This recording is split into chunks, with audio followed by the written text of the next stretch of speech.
What's going on, YouTube? Today we are back with another one. So today what I'm going to do is I'm going to take the wheels apart finally and then hopefully get them ready for tomorrow to go bring them to Qualworks. Now, I might just drop them off today, but we'll see. I'm going to explain to you the difference between these, two-piece, because these wheels, the BBS Style 5s, are two-piece. And I'll explain to you the two-piece, three-piece, six-piece. They don't have them, but whatever, I'll explain that. And that's kind of what we're going to do. So it's really not that hard. I'll show you guys exactly how to do it. And then I'll give you guys a little update on the drift car, which there's been terrible news with the head. And yeah, so it's not looking too hot for us. So we're definitely going to miss the May drift event. And then high hopes for the June one, I guess, at this point, because that's kind of where we're at. But I'm going to show you guys exactly what the inside of the barrels look like. So let's go right into it. Okay, I don't know if you guys could tell if it's still wet, but I already kind of washed them on the outsides, did the lips and did the barrels for 3 of them. However, we have one left, and I'm going to show you guys, because they pretty much all look the same. They were dirty as hell, especially the fronts got a lot of brake dust build up in them. However, this is what the barrel looks like, right? Now, if you want to clean your wheels, and this is probably the best recommendation I could ever give you. If you definitely want a good clean, both on the lips, on the barrels, whatever you're going to do for your wheels, go and purchase this. The Chemical Guys Diablo Wheel Cleaner. And I'm telling you right now, when it comes to cleaning your wheels, this literally might be a lifesaver. So I'm just going to kind of give it a good old spray. Just like that. And that's dirty. So I don't know if you guys can see, but that is about as dirty as a barrel could get. So, just let that sit for a couple seconds. And then I'm going to go over it with a wheel brush, which looks like this. Just going to go over it with a wheel brush, and then we'll be done. So, all right, after letting them sit, this is where we're at. Doesn't look too bad. See, it's kind of cleaning it up. But first off, I apologize in advance for the wind, because I don't know if we live in Chicago or Connecticut, but let's get right into it. Honestly, it's crazy how Chemical Guys has come along, because their products are actually not just for, wheels and stuff, but if you look at just all their products overall, it's crazy how efficient the stuff is. I use a lot of it for like the black trim on the BMW. And so if you do have like a lot of plastic trim on your car and you kind of want to restore it to like a shiny black, they have a lot of products for that. And especially just for like power washing, foam washing, if you want to do all that, they have every product you ever need. And yeah, so I mean, they are a little pricey compared to like the old stuff, but I guess it's worth it if you could, but you see how it looks now. So let me brush this a little bit better and I'll show you guys what it looks like. Check that barrel out. Not bad. It's pretty clean. I know it could definitely be a little bit cleaner, but I'm assuming that not everybody brings them like brand new wheels, so I'm assuming he could work around that, but we'll see. Look at this thing. Jesus. All right, either way, so that's done. Now we're gonna go grab a socket, go inside with these wheels, dry them up, and then take the faces off. So let's go. Before we get into like taking these off, look at how clean this barrel is. Insane. But what you're gonna need is this right here. It's a 10 mil 12-point socket, and you're definitely gonna need this extension. So grab an extension 3/8. You can use a 1/2 inch. Mine, I don't know if they were just not torqued to spec, but they weren't really hard to do. So what you're gonna do is you're gonna come up to them, and it's pretty damn simple. So take your 12-point socket, put it in here. Make sure it seats well. Yeah, so you wanna make sure it seats well, because you don't wanna strip these. And if you strip these, I'm telling you right now, I mean, honestly, it probably wouldn't be too bad either, but so do that and then just break them loose, go all the way around. And some of mine actually have a lot of weight on them. Like, what is that? What is that?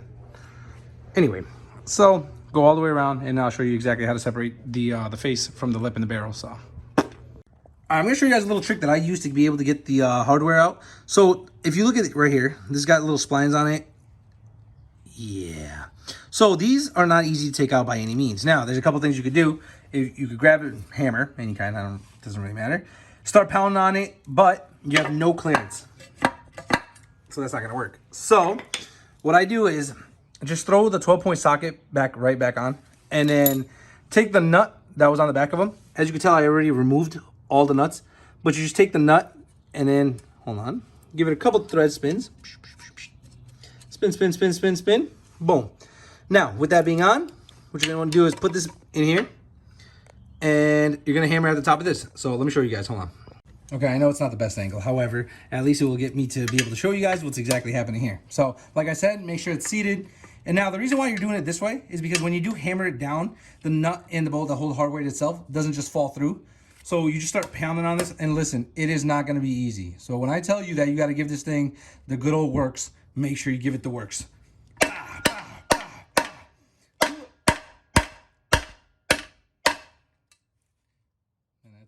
So now that that's all the way down, you see.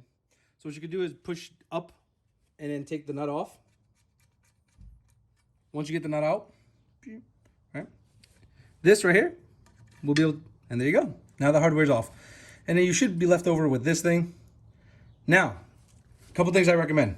Me, I have it just on the ground, hold on, laying on some pig mat. What you could do is put a little piece of cardboard under here, which is probably the best option that you have. Only being, once you start pounding on it, obviously I'm getting the lips redone, so I don't really care. But you could tell that it was bouncing. And I don't want your lips to get messed up, especially if you're gonna just only do the hardware and you're gonna replace it with new hardware. I'm sure that you don't want your lips to get messed up. So put a little piece of cardboard under it. And that way it's not too soft, because if it's too soft, then obviously it's gonna take the force from you pounding on it. So you wanna use something that's semi-hard, I guess, and cardboard kind of, especially a thin layer of cardboard, will protect the lips and you won't damage them. So try that out and let me go around, let me take them all out. And then I'll show you guys the two-piece aspect of it, how the face removes from the inside of the thing. And yeah, so let's get to it. Pow!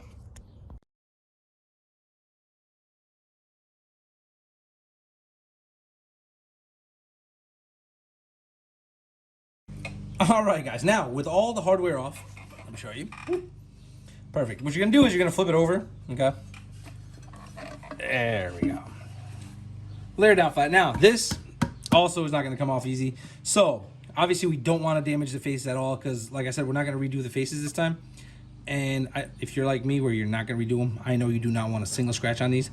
So what you're going to want to do is either grab like a blanket, a shop towel, it's anything that you could just soft that you could put on here, and then hit it with a hammer. So what I'm going to do is I'm going to grab a couple of towels, put it right on top, and then start banging out. And then hopefully this should just drop down, and then we should be completely done with this wheel. So let's get to it.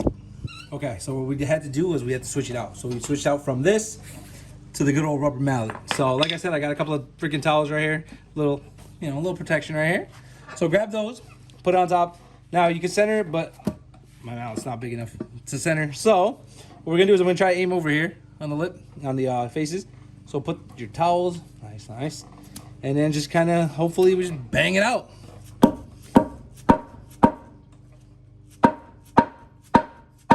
Jeez.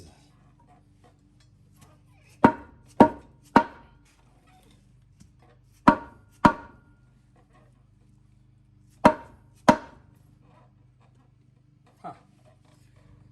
Man, that's harder than I thought.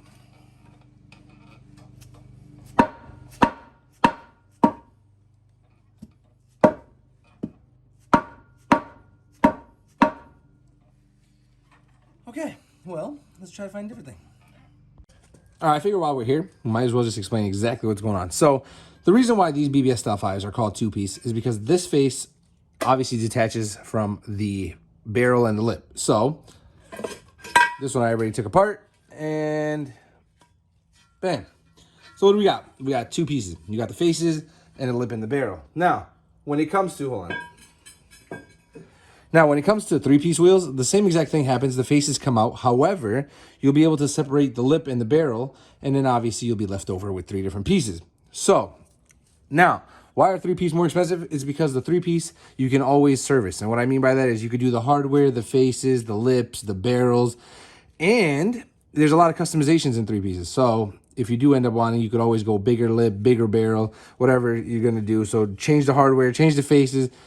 Three-piece is the way to go if you've got the money for it. And if you don't, two-piece will always just about pretty much be just as expensive.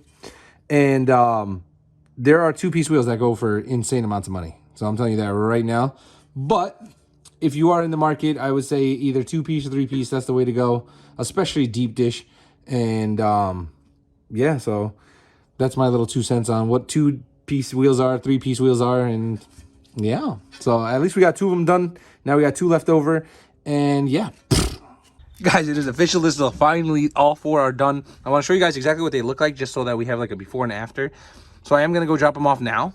So this is the first one. They do have PB Blaster on them, so that's my recommendation to get all the nuts and hardware and all that off. Oh my. Third one. And I cannot wait to see this before and after. So let's go drop these off. And the beast is waiting right there, so pow. All right, now with the wheels finally dropped off, we get to play the waiting game. But I have heard nothing but great times and return times, I guess, whatever, from Qualworks. So I am pretty excited. I can't wait for this thing. And that's kind of the wrap up for this video, I guess. But the next one's going to be a good one. So stay tuned for that. Stay tuned for the wheels. I'm going to put in the description on the next one just wherever I got all the stuff, the hardware and everything, whatnot. So I guess we'll see you guys on the next one. And make sure you guys like, comment, share, subscribe. All of the other good stuff. So let's close it out the right way. See you on the next one.